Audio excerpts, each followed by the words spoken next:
মধ্যে আশঙ্কা জাগ্রত হয়েছে যে গত 2 দশকেরও বেশি সময় ধরে যে আওয়ামী লীগ মুক্তিযুদ্ধের ইতিহাসকে যেরকম বিকৃত করেছে অথবা মুক্তিযুদ্ধের চেতনার ব্যবসা করেছে, ঠিক গণ অভ্যুত্থান পরবর্তী সময়ে আমরা দেখছি যে বাংলাদেশে, নতুন বাংলাদেশে একটি পক্ষ মুক্তিযুদ্ধের প্রকৃত ইতিহাসকে ভুলিয়ে মুক্তিযুদ্ধের ইতিহাসকে বিকৃত করার অপচেষ্টা করছে। আমরা গত 5 দশকে দেখেছি যে আওয়ামী লীগ মুক্তিযুদ্ধের চেতনাকে বিক্রি করে তারা মুক্তিযুদ্ধের একক মালিকানা দাবি করত। ঠিক নতুন বাংলাদেশেও আমরা দেখছি একটি পক্ষ মুক্তিযুদ্ধকে ভুলিয়ে নতুন প্রজন্মকে যে পার্শ্ববর্তী একটি দেশের এজেন্ডাকে তারা এখানে বাস্তবায়ন করার এক ধরনের অপচেষ্টা চলছে।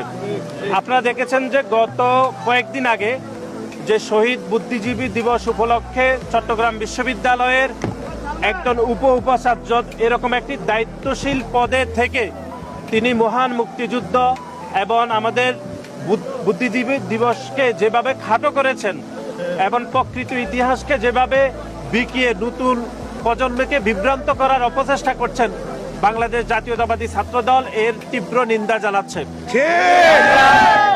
মহান মুক্তিযুদ্ধ, ভাষা আন্দোলন 90 এবং 24-এর প্রকৃত স্পিরিটকে ধারণ করে বাংলাদেশ জাতীয়তাবাদী ছাত্রদল সামনে এগিয়ে যেতে চায়।